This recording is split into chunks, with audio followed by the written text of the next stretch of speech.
All right, cool. So we're going to start with a quick introduction. My name is Rick Mathis, and I'll be facilitating the interview today. Okay. So introduce yourself, man, and tell the people what makes you so special and so grand, and about this amazing event that y'all have coming up this weekend.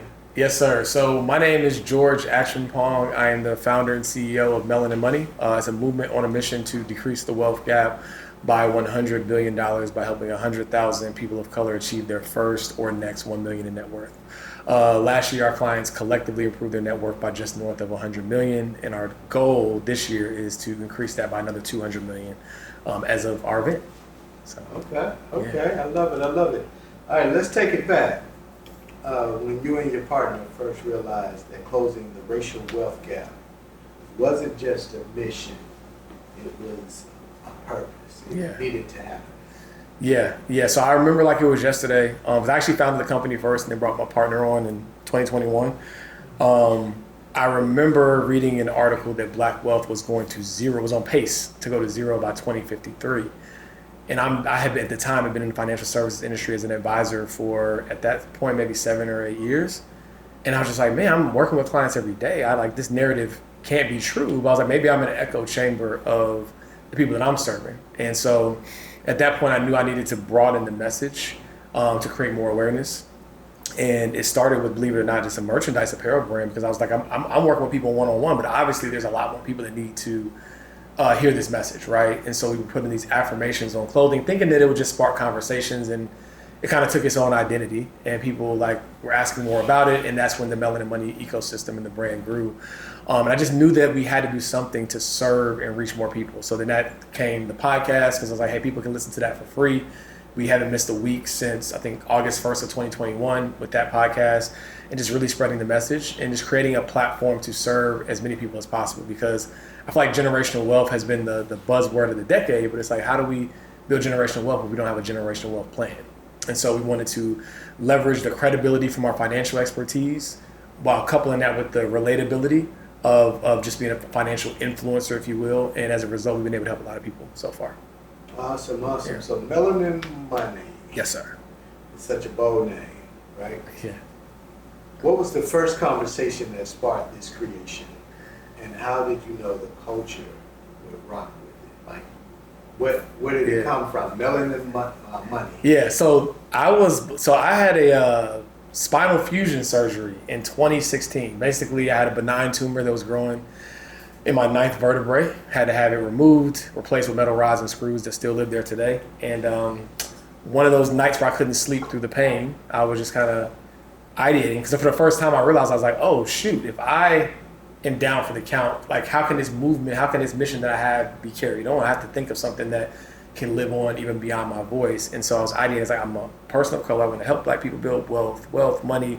And then God just downloaded into my mind, Melanin Money. I went to GoDaddy, I was like, oh, the domain's available. Then I grabbed it, and then of course grabbed the trademark shortly thereafter. But it was during a season when I was kind of personally down for the count, and asked myself, if I weren't able to do what I do for the rest of my life, would my family be okay? Would I be able to provide the generational wealth that I'm advocating for? And it forced me to ask questions about like what must be true if life does happen, right? Because I'm not the first person that was temporarily disabled, right? So it's like, what must be true in order to be able to carry out that mission? So that's when that's what first sparked the idea to formalize the movement. And then from there, kind of the rest is history. You know, we have a podcast, we've done podcast tours, we have, thousands of clients that we've helped at this point, hundreds of thousands of people, if not millions, that our voice and message has impacted. We taught about 30,000 students people last year who attended our free workshops. And so we want to make the barrier to entry low, because we understand that everybody might not work with our firm in a one-on-one capacity, but it doesn't mean that we don't have the mission to help as many people as possible. So no one can say that we don't host free workshops that are probably better than most people's paid courses. No one can say that we don't host a free podcast that's available every single week and we haven't missed a beat, right? And for those people who want to go deeper and work with us in a more meaningful way, we have that too. But we're trying to do everything we can to help as many people as possible. I love it. What was the exact moment that you knew that I need to educate my people about money? Yeah, so I started in the financial services industry in 2011. and they had me do this exercise called Project 200. And basically it's write down a list of 200 people who you want to make clients, but there's certain criteria. They need to have this amount of investable assets, make this much money per year. Now, granted, I didn't know all those details about everybody in my life, but I had a pretty good idea that the criteria that they had maybe didn't match up to the people that I knew in my ecosystem. And so I would say at that point, like very early in my career, sparked the moment that I knew I would have to do something different than the traditional financial services industry. It wasn't until 2.5 years later that I formally made that decision of like, okay, I got to branch out.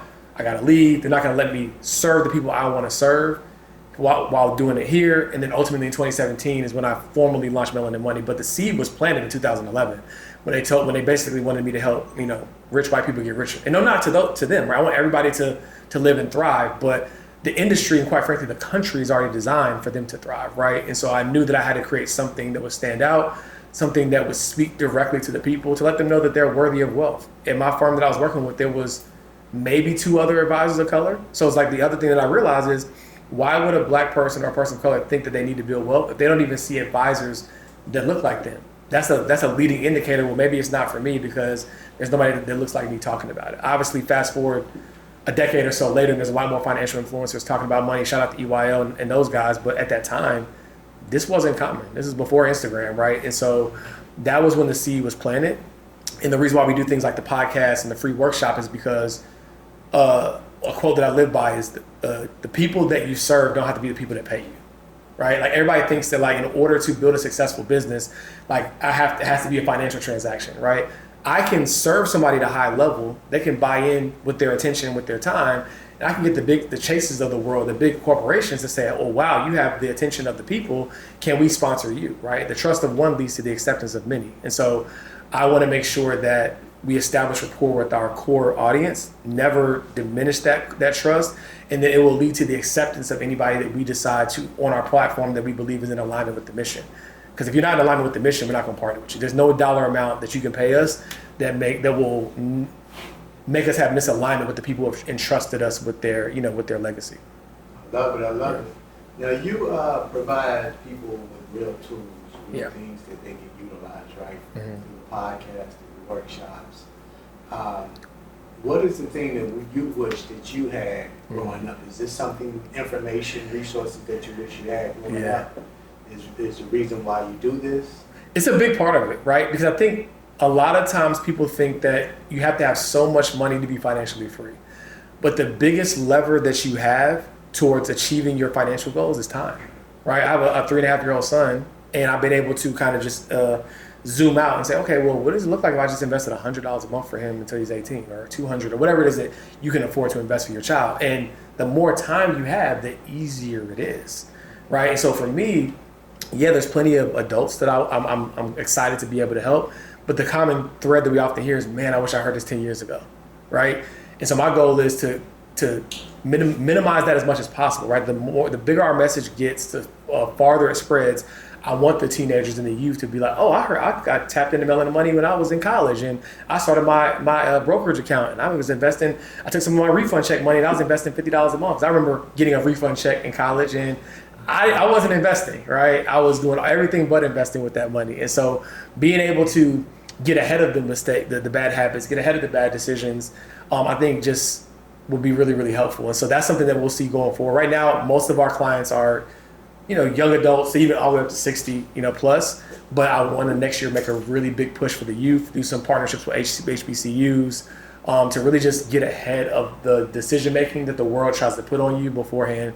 Because I think once you graduate college, you get hit with student loans, you want to keep up with the Joneses, you want to get the high rise, you want to get the nice car. But if I can show them like, hey, look, you can use money as a tool so that you can actually pursue your passion. Because that's what stops people from pursuing their passion, is because they put too much pressure on. It's like, oh shoot, if I can't do this if it's not making X, Y, and Z. Versus if you start investing early, have your money start working for you, you can start to pursue the desires of your heart without that stress, because now you're putting pressure on something that you just is a passion, right? And ultimately it can make money, but now you're resenting it because it's not making money as fast as you want it to make. Yeah. So now Wealth Weekend is here. Yes, sir. A couple days away. What can the people expect? Yeah, Wealth Weekend is all about facts minus the fluff, right? And so there's a lot of different conferences out there, but what we found is that, it's one thing to have a celebrity headliner and, they're walking in with security and all that. That looks good. But we want to make sure that people can walk away with tangible gems and tangible resources to actually implement. And so the first day of Wealth Weekend, we have a great lineup of speakers. People are really going to be breaking down their journey to wealth, what building wealth means to them, what are some of the things that they did, so people can learn and glean from that. On day 2, we actually have it structured as a breakout so that all the things that you learn from day 1, plus the formula and recipe that we provide our clients, you're going to be able to walk away with your own financial freedom framework, right? So what does it mean to have a cash flow plan, so to know when every dollar is coming in versus when it's going out and what to do with it?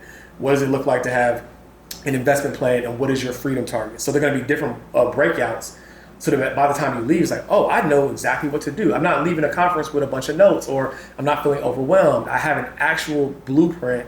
Now I just got to do the work and start to implement it. We wanted people to really walk away with something tangible, and so that's what people can expect at Wealth Weekend from an education standpoint. In addition to that, we have an award show where we're actually celebrating our clients who have achieved certain net worth milestones. Because one thing to have myself on stage as a 13-year financial services veteran, right? Of course, you know how to invest. You've been in the industry for 13 years. It's nothing to have my business partner on stage who's a CPA, but to be able to showcase our clients, everyday people who listened to us, did the work, and they have now achieved different net worth milestones between 100,000 and 5 million. I think it's really going to show all the other attendees that they're worthy of wealth too, and it's possible for them. And so we're going to highlight them and also highlight our industry peers who we feel like are also doing adjacent work to help shift the culture, right? So people who are teaching people about real estate or teaching people about stock investing or entrepreneurship. We have various categories that we're celebrating as well, so that not only are we nominating our clients, but also showing, hey, look, Melanin Money doesn't have to get the credit for all of this, right? Like, if you're doing great work, we want to celebrate you too, because it's not about who gets the credit. It's about how can we help as many people as possible together. I love it. So you have everybody from Pinky Cole to Terrence J. To Marcus Roser. Mm-hmm. What things are you doing now to prepare the people for this AI disruption that's happening? Yeah. No, so what are we doing to prepare people for this AI disruption? That's a great question. So in our actual community with our clients, we actually have different experts who come in and talk about it from different lenses, whether it's entrepreneurship or investing. Specifically at the conference, we don't have a speaker related to that, but what we did have is anybody who purchased a ticket for the conference, they get access to an online portal, and they'll get access to previous classes where we're breaking down our thesis and perspective on the AI disruption. Awesome. Yeah. So, how are you preparing yourself, your clients? 100%. What things should people be investing in? Like, this is that moment where you can share with our rolling out audience. For sure. This is what you need to be this prepare for. Yeah. Because it's coming. Like every year, it's like 10 years of something that's happened, in this 1 year, in this 1 month. No, that's a fact. Mm-hmm. So I think the number one thing that people can do, a quote that I live by is wealth is made through concentration, it's preserved through diversification. What I mean by that is the fastest way to build wealth is actually building a business, right?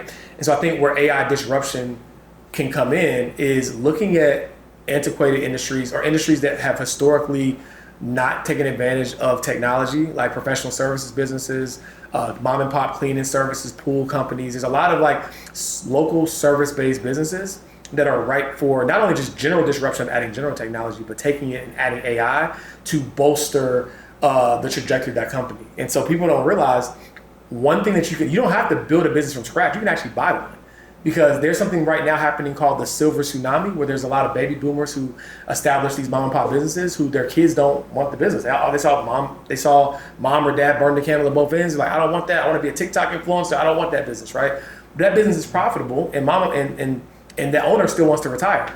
So instead of starting a business from scratch, you can literally go in, acquire that business, do something called seller financing, where I say, hey, look, I'm going to pay you out from the cash flow of the business. The great news is you don't have to work. The great news is you're not going to get hit with a big tax bill when I sell the business.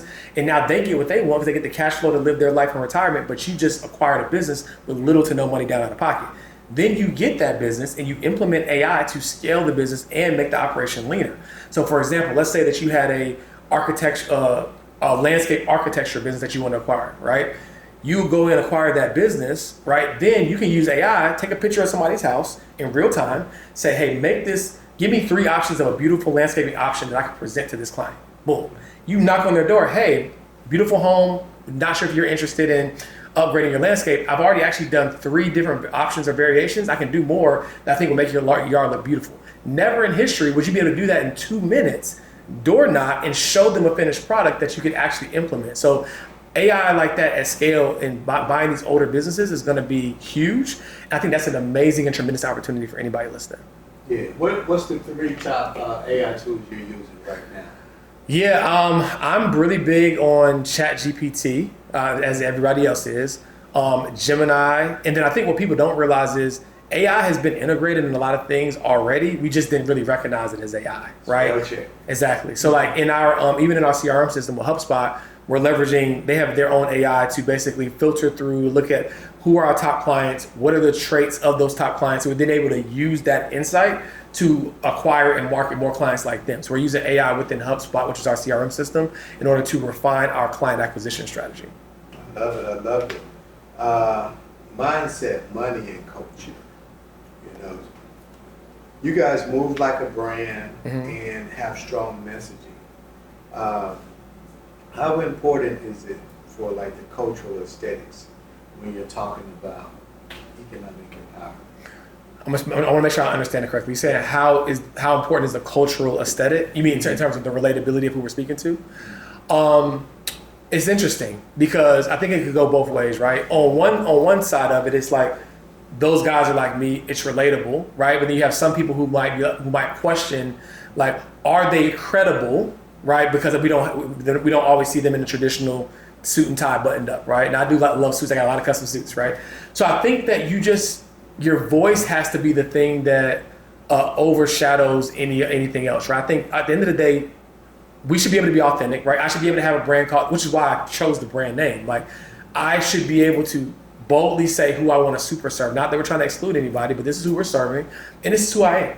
And when you build a business, you don't want to have to build a business to code switch. You don't have to build a business to be somebody other than who you are. And I think who I am is enough, and I think what we're doing is good work. And so if it requires me to look like the industry in order for you to receive that, then maybe you're not the person I need to serve, right? But I think there's a great relatability in it, as long as people are looking for the message and not trying to pre-assume like what it's supposed to look and feel like. Because I think that's what it's allowed us to help a lot of people. Is like, hey, look, it doesn't have to be boring. Listening to tax strategies doesn't have to sound like paint drying. Learning investment advice doesn't have to be boring. And we can be our authentic selves in this process of building wealth and becoming who we are.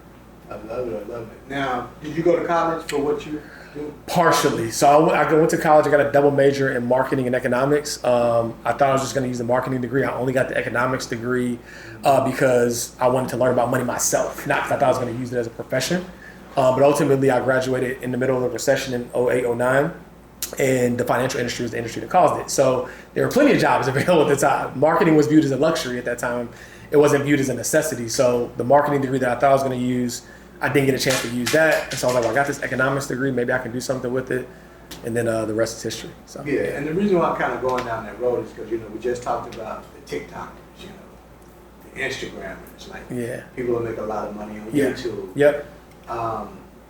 Do you feel that, one, we need college as much as we did in the past? Mm-hmm. And then, so it's a 2-part question. Then the second part is, what do you wish that college would have taught you back then to prepare you for today? Great question. So do we need college as much as we need in the past? The answer is no, right? So I think what we'll see happen, I went on record to say this probably about 7 years ago, is that I think we're going to see a massive consolidation of the traditional institutions, right? So the ones that have really strong brands, the Harvards, the Yales, they're not going anywhere, right? But you're going to see a massive consolidation of the smaller and intermediate colleges. The other ones will just continue to exist because of the brand. What you will see happen as a shift is more of these institutions or more companies are going to have their own institutions. There's a direct pipeline. If I'm Google, why wouldn't I just have a AI engineering institute, or you can get a certificate, you take that, I know you have learned what I need you to do, versus hoping that college did. So you're gonna see a lot of major corporations have either one, their own learning tracks or institutions, or there's gonna be a massive opportunity for people who are creators and thought leaders to create that curriculum now and then pitch it to those organizations. Like, hey, look, instead of you waiting 4 years and hoping that this college is training people to do what you need them to do, let's collaborate on this curriculum. I'll lead the charge on it, and I can consult with your entity. You're going to see a lot more of that, which is going to make college as we know it be a lot different. You're also going to see a lot more satellite campuses, a lot less people going to those schools. I think there's still value in human connection, so you will see people gathering in their local areas, but it'll be more satellite, and it'll be just a lot less of those institutions. Now, the second part of your question, what do I wish I learned that they didn't teach me? Honestly, nothing revolutionary, just the fundamentals. Like, how do you file your taxes, right? Like, how do you budget and better plan for your money? What is investing, and how can I start now as a college student? I wish, because of what I said in the earlier part of the interview, because of time, that I knew that early, because I would have looked at that refund check, I got a lot different, right? It's like, how can somebody explain it to me in a way that makes sense? And so, because for the average college student, it's like, or average person in general, we are taught to save money, invest in our 401ks, it's a smart adult thing to do. No one tells you that what you're doing is you're setting yourself up for freedom so that work becomes optional. Work can be fulfilled. Like, I'm not saying don't work. I'm saying do work from the lens of fulfillment and enjoyment, not, man, I got to wait because I need the paycheck to pay the rent. So you can frame it to them and help them understand we're investing now because life is always going to cost money. So either you produce the money or something else produces the money. If you start investing now, something else can produce the money, which will give you options to determine what you want to do and how you want to live your life. And I wish that somebody was able to frame it for me that way and show me how easy it was to get to my target if I started now. Because you can do $50 a month when you're 18, 19, 20, 21. It's going to be a lot more than $50 a month if you wait till 30, 35, 40, right? And so if somebody can tell me, could have showed me that, it would have unlocked my mind faster, because the best math you can do is understanding the future cost of your current decisions, right? Like, by not doing this, what is it going to cost me at 40, 50, when I'm tired, I don't want to go into the office, right? If somebody could have connected that dot for me in 18, I mean, I'm grateful for where I am now, but I would probably be 10 times further than where I am right now. I love it. So are you from Atlanta? I'm not. I'm from Charlotte, North Carolina, actually. Do a lot of business in Atlanta. Obviously, Atlanta is the mecca when it comes to entrepreneurship for Black people. But now I actually live in Dallas, Texas. Awesome. So other than the obvious, what makes Atlanta a great backdrop for the Wealth Weekend? Yeah, I mean, Atlanta has done a tremendous job. And I don't know if Atlanta should gets the credit or just the people that come here and make it happen, but a tremendous job of creating an inclusive ecosystem of thriving entrepreneurship, right? Which I think is the precursor to building wealth. And so I think Atlanta people are ready for it. They're looking for it. It doesn't seem like a lot of other cities. It seems kind of cliquish in terms of just like, if I got it, a lot of gatekeeping. I feel like Atlanta feels, at least from the outside looking in, a lot more inclusive. And there's just an audience here that is looking for what we happen to offer at an event like Wealth Weekend. Yeah, Atlanta does get the credit for it. There was a gentleman by the name of Maynard Jackson. Okay, yeah. That set the tone that, I'm making Black millionaires and Black people. I produced a film called Black Friday about 10 years ago that dealt with wealth, money, financial literacy, right? Yep. And the opening question was, if you die right now, would you leave bills or benefits? Wow. In that film, we had Maynard Jackson's right-hand man, Dr. Turco. Mm-hmm. And he tells a story about when they were building Hartsfield-Jackson, the airport, at this particular time, which is called Hartsfield. Yeah.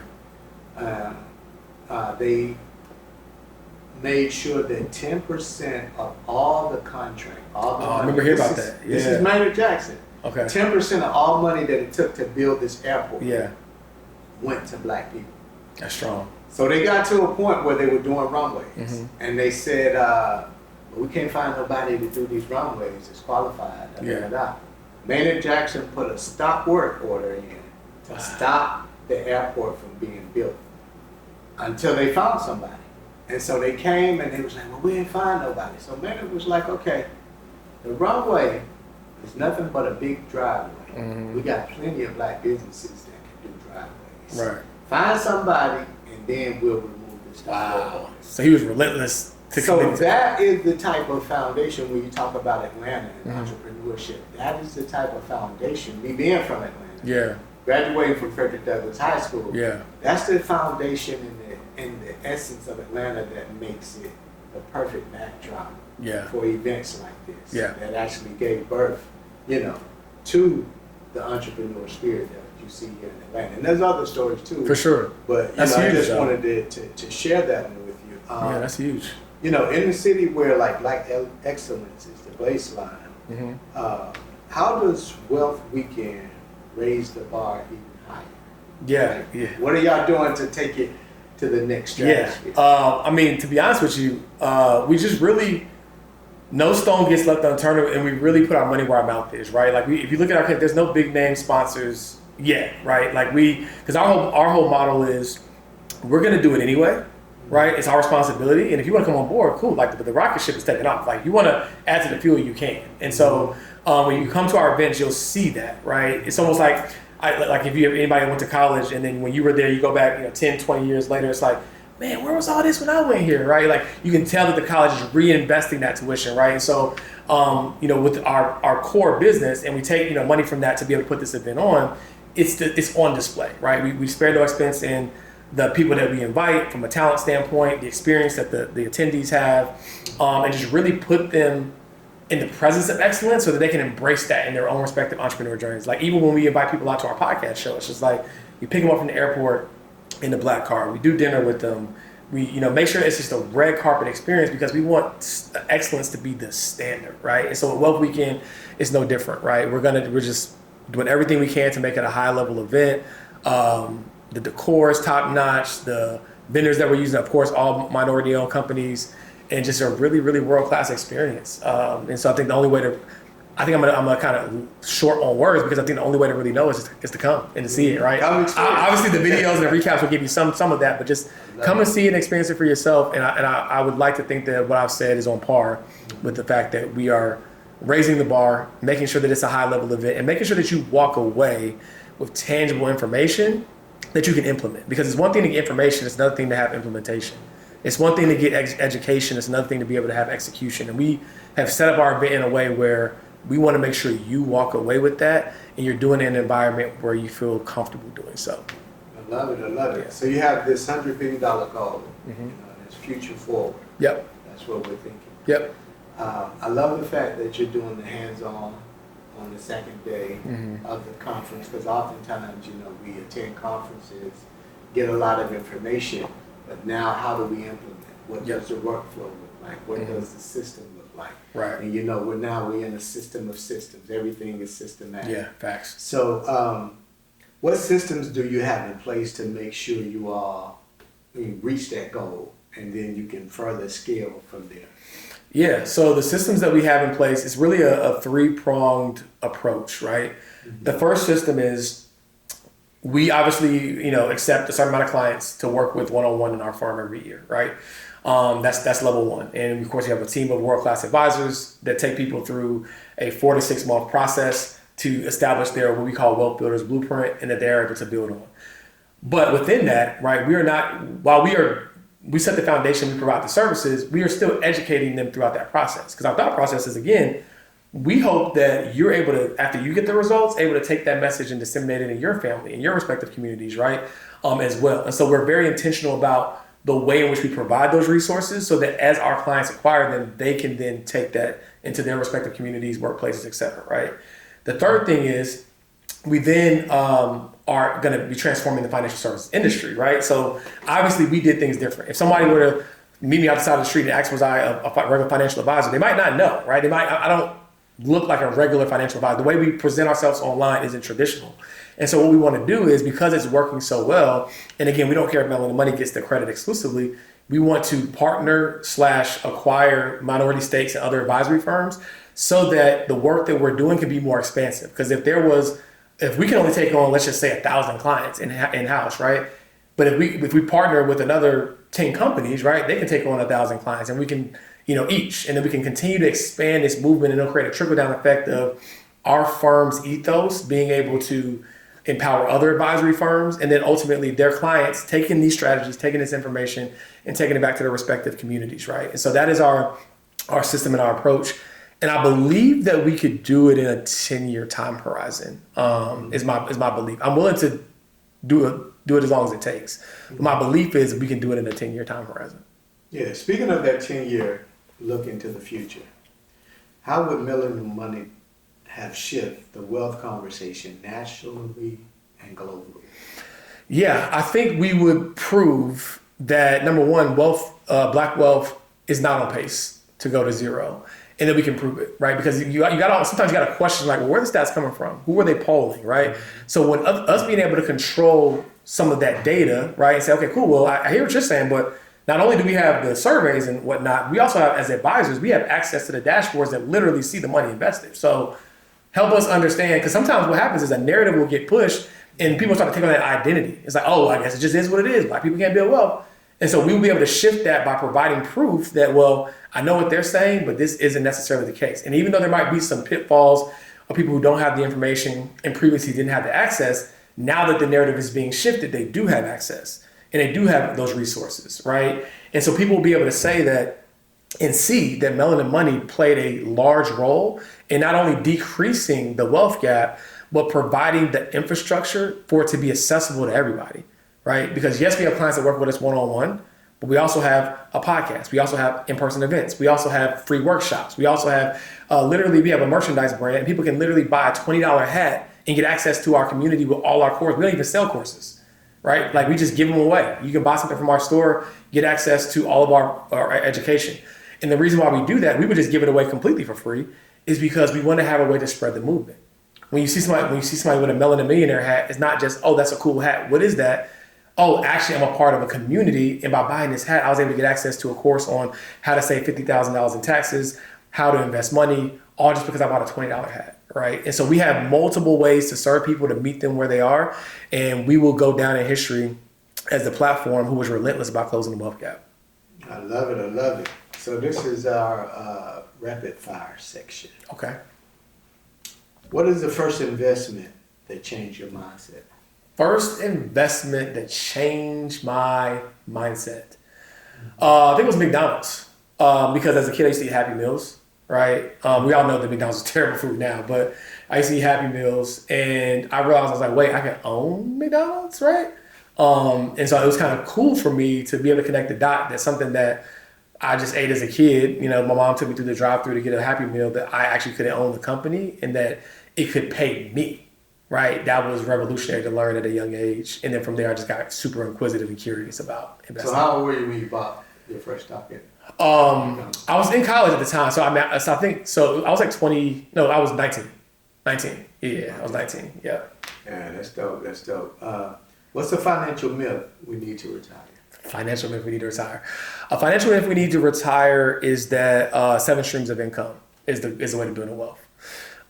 As I said earlier, wealth is made through concentration, it's preserved through diversification. If you look at the richest people in the world, the majority of their wealth came from something that they built, right? Not 7 different side hustles, not investing in all these different things to try to piece it together to make, like, no. Sometimes you have to cut off a stream to create a waterfall. You have to focus, get world class at one thing, and then you buy income. Right, it's like, let me make money here, and then let me take the profit from that, and then I go buy income. Because the thing is, you want to be the reason why you build wealth is to buy freedom.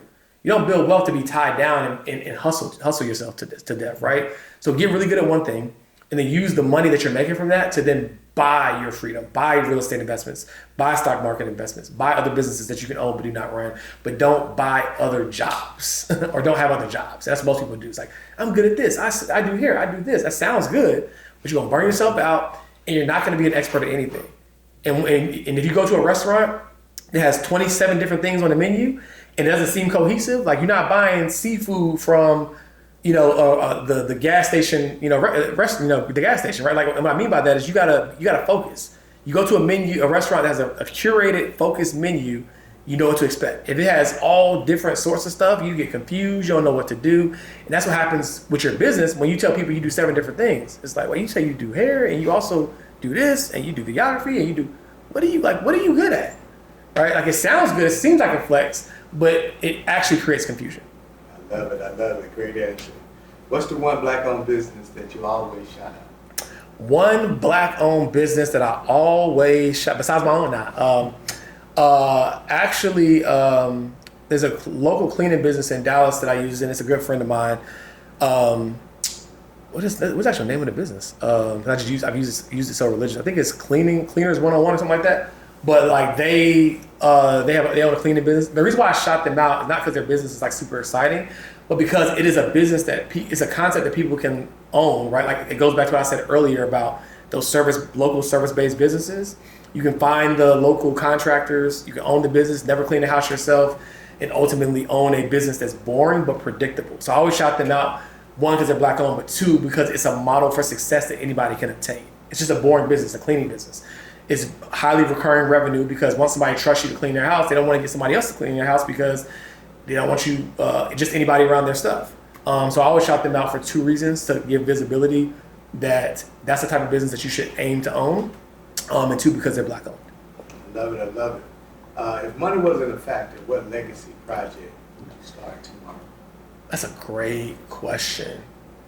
If money wasn't a factor, what legacy project would I start tomorrow?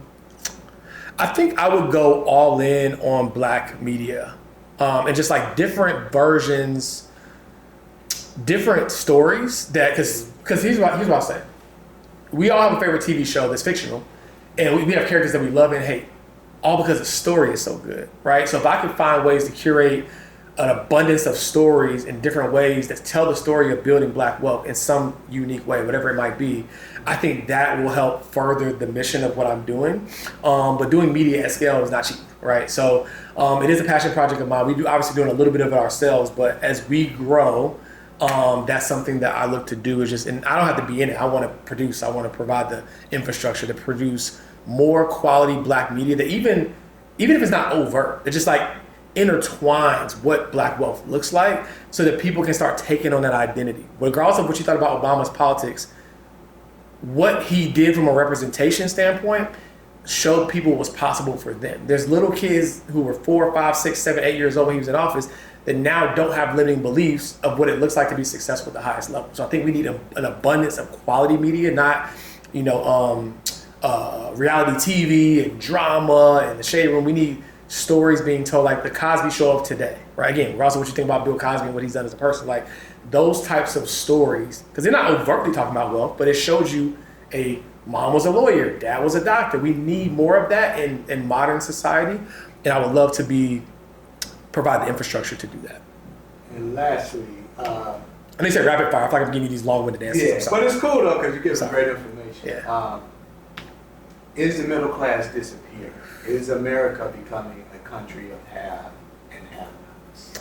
Yes, it is, because of economic policies and inflation. So what I'll say is, things costing more is a rich man's way of explaining inflation. There are some people who are on fixed income, and if the gas is more, that means they can't fill up the tank, right? It's not like you and I might be like, damn, I used to be able to fill up the tank for 40, now I can fill it up for 65. There's some people who are like, I can't fill up the tank, right? And so I think that the middle class is most certainly disappearing.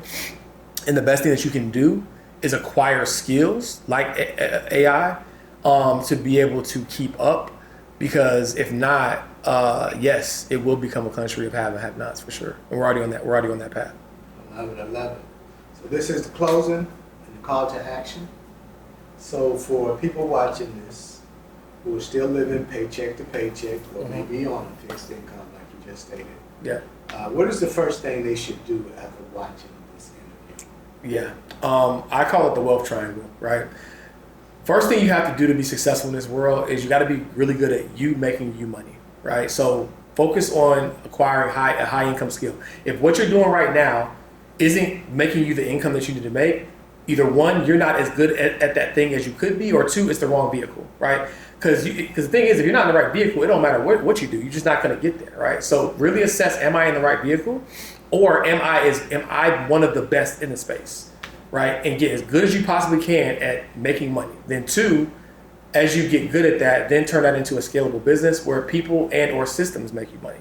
The analogy I always give is, you can be the celebrity barber, but there's only so many hours in a day. So go from being the barber to owning the barber shop where other people are making money. And that's just a simplified way of having people or systems make the money so you don't have to be the one making it.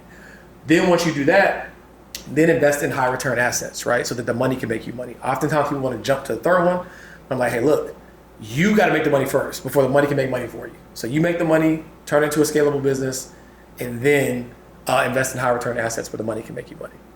Yeah. So in other words, you would recommend that they become an entrepreneur. Yes, in some capacity. Yes. Yeah. Yeah. Got it. If you don't become an entrepreneur, you better have a really high income skill that's in demand for jobs. I saw like Mark Zuckerberg paying people like crazy 9-figure packages. He's stealing people away from OpenAI, which is ChatGPT. So unless you become extremely world class and a high demand skill that the biggest companies in the world are hiring for, yeah, you can skip entrepreneurship for sure. And you can just invest the difference into your investments. But if not, you better become the investment. Yeah. Right now, you got to have an entrepreneur mindset. Got to. Yeah. What does Melanin Money mean to you? Melanin Money mean to you now versus when you first started? What it means to me now is the endless possibilities of building wealth when you step into your authenticity is what it means to me now. What it's meant to me when I first started was all about representation. I just wanted to spark the conversation that, hey, we should be building wealth, right? We should be doing this too.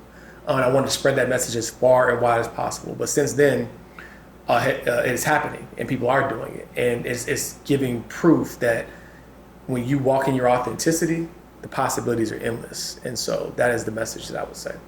And finally, can we really build wealth while keeping our soul, our culture, and our authenticity intact?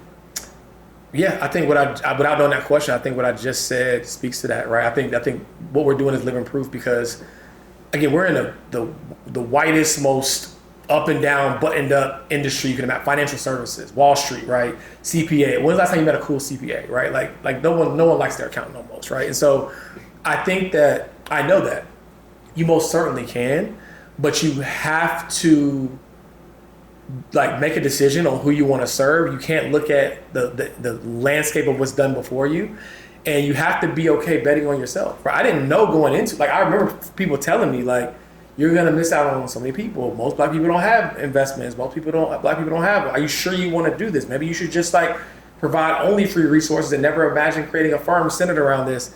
I got a lot of pushback before I did it, right? But I was willing to bet on myself and willing to believe in my people, right? And I think as long as you're willing to do that, you can't lose. Yeah. Can't lose. Is there anything that we didn't touch on that you want to add, and how can people tap into this Wealth Weekend?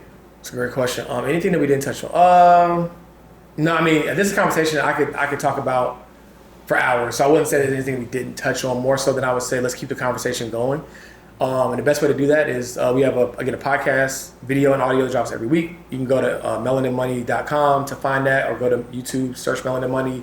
Go to Instagram, search Melanin Money. Obviously, me and the co-founder, we have our own individual platforms as well. I'm pretty sure we can give it to you guys, for your listeners. But I'm George Acheampong Jr. Definitely gonna want to write that one down. And then Carter Cofield is my business partner. And yeah, just tune into the content that we're producing. Again, it's all free. If you want to explore a working relationship with our firm beyond that, we're happy to do that. We do have an advisory firm where we work with people one-on-one, but if that's not what you're ready to do, that's okay too, because our goal is to help. Right? Our goal is to serve, and whatever that looks like for you, we are here to be a resource.